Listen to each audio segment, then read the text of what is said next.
faz surgir o que eu chamo de 3 novas teologias.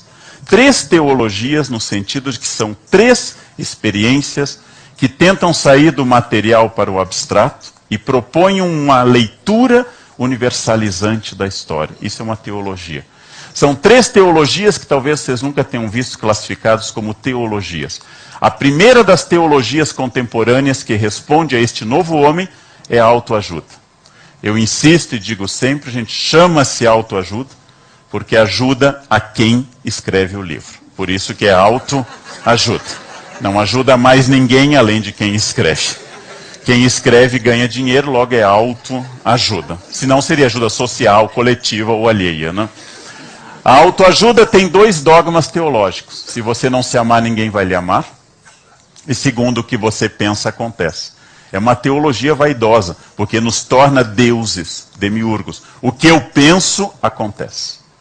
Eu tive vontade uma vez, ao ler uma obra de autoajuda chamada O Segredo, de empurrar a autora de um prédio e dizer, agora voa, pensa que você pode voar. Né? Porque o que você pensa, acontece. É óbvio, o que você pensa se torna realidade. A autoajuda é uma teologia porque nos faz crer que somos deuses. Mais uma teogonia do que propriamente uma teologia. A grande teologia contemporânea, de um período que ninguém mais lê, os grandes teólogos, chama-se autoajuda. A segunda teologia a este respeito é uma teologia associada às chamadas religiões neopentecostais, mas não apenas, que é a chamada teologia da prosperidade. Reze e você sairá do Serasa. Siga esta religião e você adquirirá tal carro. Adquira esta fé e você se tornará uma pessoa bem-sucedida. Não mais o Deus sacrificado, não mais o Deus sofredor do Gólgota, mas o Deus vitorioso. Com Jesus eu venço minhas dívidas. Essa teologia da prosperidade, avessa à tradição medieval, ela é muito forte hoje. Ninguém mais prega um Deus sofredor. Um Deus sofredor não tem mais lugar. Um Deus sofredor, usando um verbo que eu adoro de São Paulo, não orna. Um Deus sofredor não orna mais, porque nós queremos um Deus vitorioso.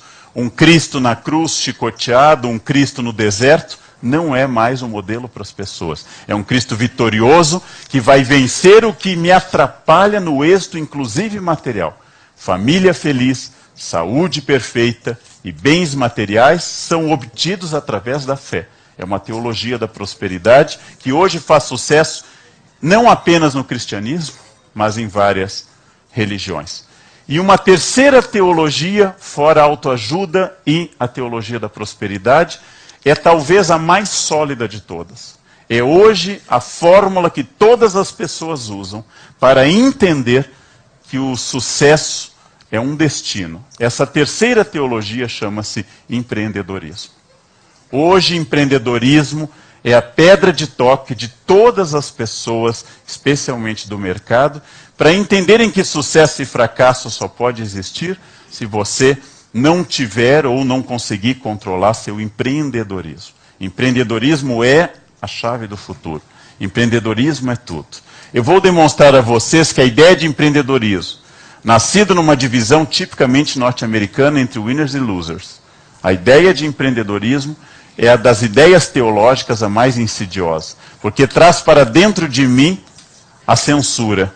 Se eu fracassei, a culpa é minha. É a internalização absoluta dessa censura. O sucesso é minha responsabilidade, o fracasso é minha culpa. Ele ajuda as pessoas porque ele estabelece que coragem, ousadia, autoestima, iniciativa faz parte do sujeito vitorioso. Isto é o empreendedorismo como processo. O novo homem que atinge a salvação não é mais São Francisco, não é mais Santo Antônio, não é mais Tomás de Aquino, mas é o empreendedor. Ele é o modelo de uma teologia imanente, de uma teologia da matéria, que atingindo aquele ponto, leva os outros à felicidade. Este novo homem adquire a salvação mediante sua iniciativa pessoal. Tal como o homem medieval, mas não é uma iniciativa pessoal em busca de um além, mas é de um hic et nunc, de um aqui e agora. E o inferno dessa teologia é o fracasso financeiro e pessoal. Para isso há livros sobre empreendedorismo. Para isso, há treinadores pessoais que fazem coach. Ficam dizendo, você precisa confiar em você, você precisa ter metas, você precisa se desenvolver, você precisa colocar essas metas e repetir, eu posso, eu sou vitorioso. Isso que há alguns anos seria tido como esquizofrenia ou bipolaridade. Hoje é tido como consistência pessoal. Boa noite, professor. Boa noite. O Café Filosófico está sendo transmitido ao vivo pelo site da CPFL Cultura, onde mais de 800 pessoas acompanham a palestra online e participam do chat. A Sônia pergunta, será que não estamos quebrando essa ideia de solidão quando somos solidários? Quando pedimos uma cidade humanizada, plural, coletiva e respeitosa às diversidades? Pode ser que sim, Sônia, e agradeço a pergunta. Mas solidário tem uma raiz semântica muito próxima de solitário. E é importante pensar que eu posso querer o respeito à diversidade como um gesto político que eu apoio inteiramente, ou eu posso querer o respeito à diversidade para que eu possa existir sem ser incomodado. Então, constituir guetos de identidade pode ser um gesto de respeito, e pode ser um gesto de isolamento. Nada é em si. Ou, como diz o Shakespeare, assim o é, se lhe parece. Então é preciso pensar que solidariedade é um gesto político de cidadania. É muito interessante eu pensar, é muito interessante eu debater. A Sônia nos assistiu pela internet. Aqui embaixo nós temos um auditório lotado de pessoas assistindo, que são, como disse Jesus a Tomé, pessoas que acreditaram sem ver. Então vai o nosso elogio àqueles que não viram, porém creram. Nossa crítica de Jesus à postura do apóstolo Tomé. Então, eu gosto muito da ideia de cidadania, da solidariedade. Gosto muito dessa ideia. Mas temo que o discurso contemporâneo tenha a ver com uma prática norte-americana, que se eu tiver no Supremo Tribunal Federal um negro, uma mulher, uma lésbica, um gay, um heterossexual, um branco, um loiro, um raquítico, um anêmico, um chinês, eu garantirei a democracia, como se qualquer um desses não fosse apenas um ser humano. E como se eu pudesse garantir a democracia pelo mosaico.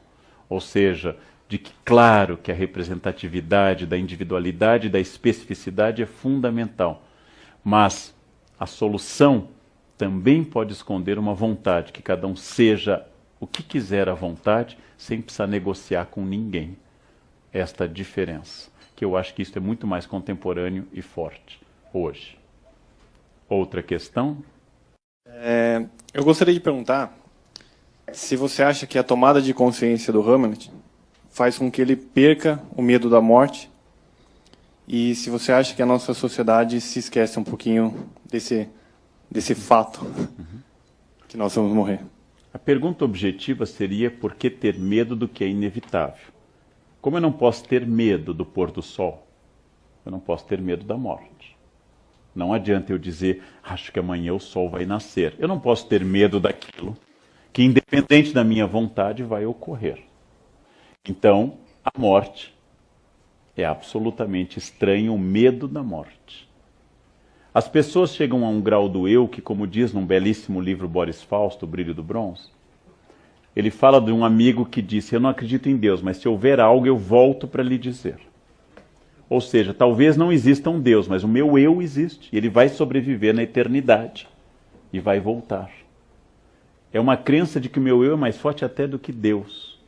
É interessante isso.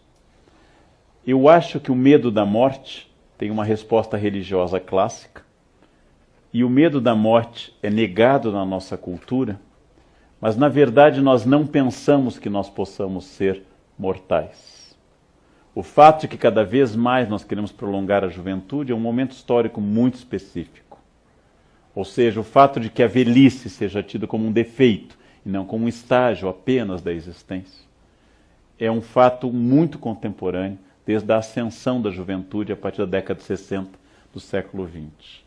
O fato de que os jovens dominam uma tecnologia que os mais velhos não dominam, e pela primeira vez na história, os mais velhos não são os detentores do saber da tribo, mas os mais jovens, faz com que nós, inclusive, nos submetamos a coisas absolutamente estranhas para parecermos jovens.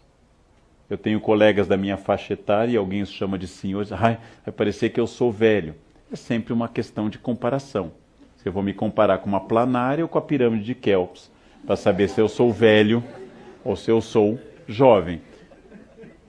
Como eu já cumpri mais da metade da existência, dizer pelo menos que eu sou uma pessoa experiente é justo. E é inevitável que assim seja. Mas o que eu quero dizer é que o medo da morte é sinal de falta de conhecimento. A grande sabedoria de vida é a preparação para aquilo que vai dar sentido a tudo que eu fiz, que é morrer. Quando eu morrer, eu terei dado sentido a tudo que eu fiz. E poderei dizer, quiçá, o que disse Gandhi um pouco antes de ser assassinado, em janeiro de 48. Qual mensagem o senhor deixa para a Índia? E ele responde, a minha mensagem é a minha vida. Esta é a grande questão. A morte é inevitável. Ter medo dela é absolutamente estranho. Ah, eu tenho medo, vai morrer igual. Ah. Bom, se você acha que deve se matar, seja discreto. Não precisa ficar em um local famoso, nem jogar um avião. É isso. Mate-se discretamente. Vá à Índia, tome um copo d'água numa praça e pronto. Discretamente, né? Suavemente sentado numa praça e pronto. Isso não precisa levar dezenas, porque a pessoa que quer se matar num local famoso ou levar um avião, mais 149 pessoas junto, é uma pessoa que não é um suicida, é um carente, é um narcísico, que quer dar um sentido glorioso à sua morte, já que sua vida não teve absolutamente nenhum. A vida, gente, sem a morte, hamletianamente falando, seria insuportável. A Sibila Cumana, que pediu a juventude eterna ao deus Apolo, e se esqueceu, a vida eterna, esqueceu de pedir a juventude, quando completou 1000 anos queria morrer, mas não conseguia. Os vampiros são melancólicos, porque são eternos. Em crepúsculo, alvorecer, pôr do sol, arrebol, os vampiros são sempre depressivos, estão sempre mal, sempre olham para baixo, meia luz, porque os vampiros não morrem. É só morrer que torna a vida plena de sentido. Se eu chego e digo, este é o último, se essa fosse a última aula que eu vou dar na minha vida de professor, essa aula teria um sentido extraordinário. É exatamente o fim que torna algo mais importante. Morrer é o que nos torna úteis e práticos. E quando eu for esquecido, a minha vida terá atingido seu pleno patamar. Porque ser esquecido significa que o papel foi cumprido. E como qualquer ser, eu desapareci. Não é melancólico e não é depressivo. É absolutamente alegre. Melancólico e depressivo é você querer esconder a idade ou a falência inevitável da vida. Absolutamente inevitável. Outra pergunta? Eu queria começar dizendo, como historiador, apesar de também formação filosófica, que a religião, com frequência as pessoas perguntam se a religião é conservadora, se ela é reacionária, se ela é revolucionária, se ela é violenta, se ela é pacifista. Todas as religiões, especialmente os monoteísmos ocidentais, judaísmo, islamismo e cristianismo, podem ser qualquer coisa. Ou seja, pode-se fazer uma reforma agrária, como Thomas Minsler, em nome da fé na Alemanha do século XVI. Pode-se matar centenas de milhares de pessoas em nome de Deus, como nas cruzadas ou em outros tipos de fundamentalismo.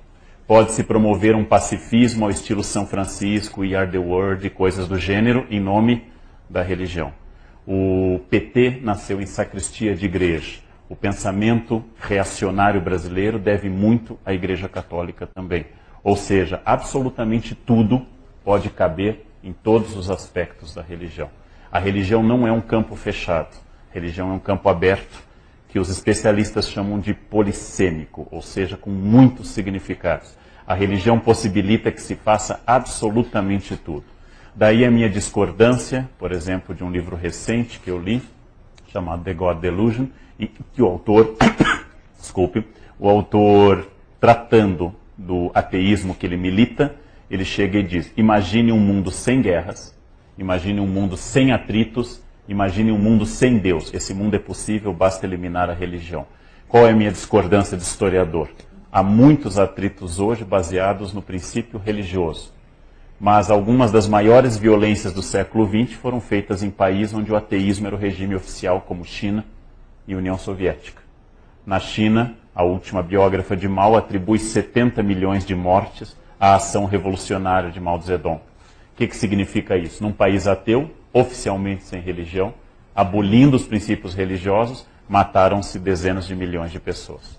Então eu volto a insistir, ateísmo e religião não tornam o mundo melhor ou pior, apenas tornam o mundo do jeito que ele é. Certa feita, estando numa banca em Macapá, eu falava em algumas coisas e uma senhora me perguntou na banca se a violência atual é falta de Deus. Eu achei a pergunta bastante curiosa, porque nós tivemos Deus em grande quantidade em alguns momentos e a violência era idêntica ou maior. No Iraque, morreram há 2 dias 130 pessoas em nome de Deus num atentado em Bagdá. Num campus nos Estados Unidos, morreram várias pessoas por um moço, aparentemente um sociopata perturbado, que dizia que morreria como Jesus e imitando Jesus. Ou seja, nós absolutamente podemos fazer qualquer coisa com a religião. Ela se presta a qualquer coisa. Esses dias eu fiz uma longa análise do Corão, mostrando as passagens do Corão que proíbem qualquer violência e as passagens do Corão que estimulam, como a Sura da Espada, estimulam a violência. Eu posso pegar a Bíblia e mostrar, por exemplo, um profeta assassinando os profetas de Baal, um profeta judaico assassinando os profetas de Baal. Posso tomar um aspecto do pensamento de Jesus. Eu vim trazer a espada, eu vim trazer a divisão, eu vim jogar o filho contra o pai. Ou eu posso pegar um Jesus do Sermão da Montanha, bem-aventurados os pacíficos. Serve para absolutamente tudo. O primeiro princípio que eu quero estabelecer é que o fundamentalismo, que nós ainda não definimos, é um princípio presente em todas as religiões, não é um princípio específico de uma religião. Há fundamentalistas hindus, há fundamentalistas judeus, há fundamentalistas católicos, fundamentalistas islâmicos e budistas também. Há fundamentalistas sikhs e shintoístas. Há fundamentalistas em todas as expressões religiosas. Talvez uma evidência de que exista um gênero humano é a absoluta democracia com que a imbecilidade foi distribuída pela humanidade. Ou seja, nenhum grupo, nenhuma etnia, nenhuma classe social, nenhum período histórico foi mais ou menos imbecil do que o outro, matou mais ou menos. Quando temos meios técnicos, matamos mais. Quando temos menos meios técnicos, matamos menos. Então, não se trata jamais, e isso eu vou insistir durante todo o nosso tempo, de atribuir o fundamentalismo a uma religião. Ela pergunta se as redes sociais potencializam o poder do eu. Algumas pessoas apelidaram o Facebook de a revista Caras do Povo Não Famoso, porque o sonho de todas, segundo ele, é fazer sucesso algum dia. O que você pode falar sobre isso? Acho que é uma versão otimista essa, porque pressupõe que esteja na cara seja famoso ou importante, em primeiro lugar. Eu podia chamar a caras do Facebook dos wannabe famosos, né? Na verdade é uma injustiça com a fama e com a caras, né? Nos dois casos. Eu acredito que nós estamos gritando desesperadamente para sermos observados. Eu acredito que nós nos sentimos muito solitários. Eu acredito que potencializamos o eu, mas atomizamos, se preferirem a metáfora física, ou capilarizamos, se preferirem a metáfora biológica. Nós temos desde a invenção da imprensa, século XV, na Alemanha, a invenção da grande imprensa de jornalismo, século XIX para o XX, a televisão no século XX e o rádio no século XX, nós temos um crescimento gigantesco da capacidade de comunicação com o grande público. Ainda estamos lidando com estes fatos, mas sem sombra de dúvida, as pessoas estão dando opinião sobre tudo e esse é um bom exercício. A minha pergunta é se alguém está ouvindo a opinião alheia, se alguém está lendo a dos outros. Se eu tiver 35 grupos de WhatsApp, família, amigos, emprego, festa, etc.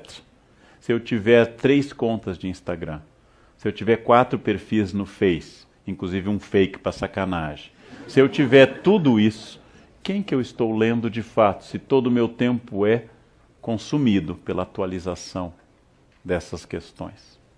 Eu, como pessoa mais velha, assisti ao nascimento do celular, assisti ao nascimento do computador pessoal, vi tocar o primeiro celular em sala de aula. Os jovens não sabem disso, mas não havia celular antes. Eu sei que essa ideia é uma ideia muito extraordinária. E como me dizem algumas alunas, não posso desligar, professor, eu tenho filhos. Como será que nossas mães nos criaram sem o celular? Ou seja, minha preocupação não é com a tecnologia. Eu uso o celular e gosto muito, e ele é muito útil, ele resolve muitas coisas para mim. A minha preocupação não é tirar ou reforçar o celular. Isso é secundário, isso é uma pergunta secundária. A minha preocupação é quem sou eu que preciso estar presente com tantas personagens, em tantos espaços, para que tanta gente me veja. Quando eu falo às vezes na televisão, e essa televisão tem interação via redes sociais, eu tenho a sensação que ninguém escuta. Eu tenho a sensação que muitos telespectadores estão casados comigo, não me escutam e não temos sexo. Ou seja, é um casamento absoluto. Eu tenho a sensação que cada um emite a sua opinião imediatamente quando identifica que eu disse alguma coisa. E graças a isso, ficam mandando mensagens. A participação é muito boa. E quando eu escuto e interajo, ela é fundamental. Nós temos a chance de uma virada, vou usar uma palavra mais difícil, epistemológica no século XXI, em que o conhecimento atingiu um novo patamar de validação. Temos a chance, mas isso ainda não ocorreu. Nós não estamos mais brilhantes ou mais produtivos do que há 30 anos. Apenas estamos incrivelmente mais ocupados com o mundo virtual. Eu saí com uma profissional de arquitetura que fazia um trabalho para mim, e ela sentou comigo para jantar e discutir um problema de reforma, e ela atendeu o celular. Eu fiquei esperando, certamente era algo grave. Continuamos a conversar, ela atendeu novamente. Eu esperei, certamente era algo gravíssimo que impedia a nossa reunião. Na terceira vez tocou o celular dela, era eu ligando para ela e dizendo a ela: já que você prefere pelo celular, vamos ter nossa reunião assim. E tivemos, e foi uma reunião produtiva. E o celular dela não tocou mais, porque nós tivemos.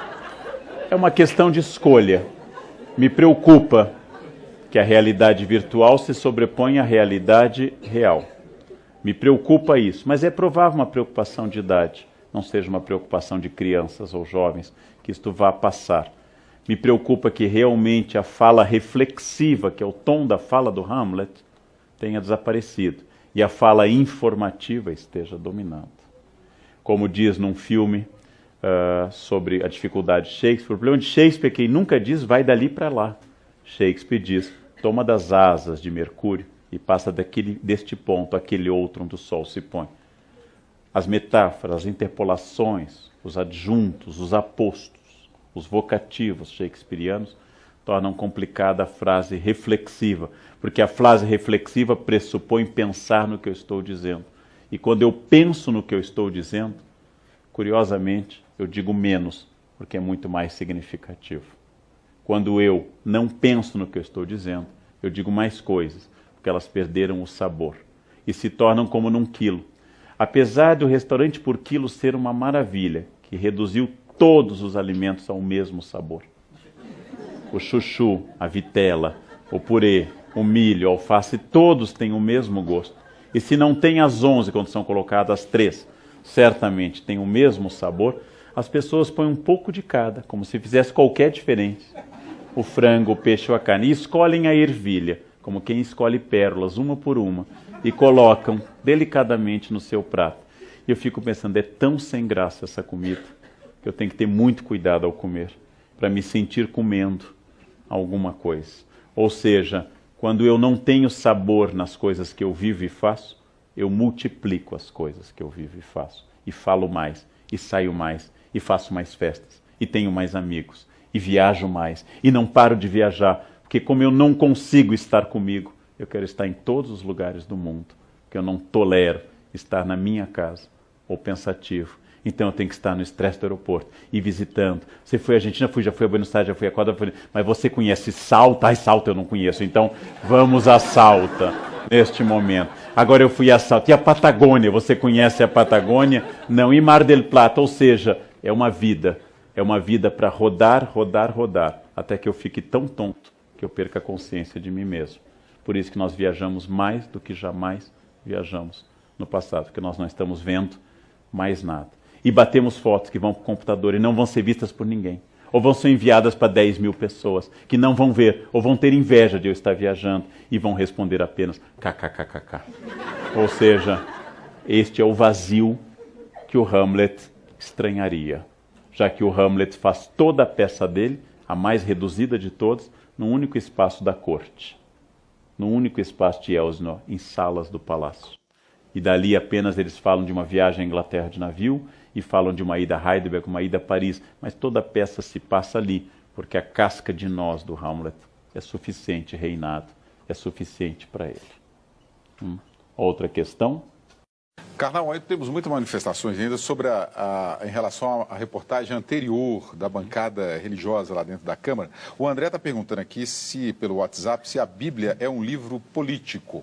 Sem sombra de dúvida, a Bíblia é um documento histórico importantíssimo para nós historiadores, traduz noções de propriedade, traduz noções de relações sociais, é indispensável na formação cultural do Ocidente, tem trechos absolutamente históricos, outros mais poéticos, como o livro de Jó ou Salmos, mas a Bíblia é um livro que fala de uma junção entre política e poder. Moisés era um líder político e religioso. Sua legitimidade vinha do seu contato com Deus e não da eleição das massas. Seu sucessor Josué, da mesma forma. Apesar de Jesus ter dito, meu reino não é deste mundo, a interpretação dos seus seguidores é que o reino deve ser interpretado agora, criado aqui, em benefício dos líderes religiosos. Se Jesus é o objetivo, os religiosos se apresentam como caminho para esse objetivo. Resta saber o que diria Jesus ao retornar, como Dostoiévski brincou no Grande Inquisidor, o que teria Jesus a dizer a essas estruturas de poder marcadas por denúncia constante de corrupção. Lembrando que o mesmo presidente da Câmara que organizou ou tolerou o Pai Nosso no plenário, absolutamente permite que não seja investigado como deveria ser. Aquele crucifixo do Congresso deve lamentar muito, porque Jesus foi crucificado entre apenas 2 ladrões, e há mais de 500 congressistas agora ao redor daquele crucifixo. A seguir, extradição de Henrique Pizzolatto é suspensa pela segunda vez e ainda editoras preparam lançamentos de biografias não autorizadas.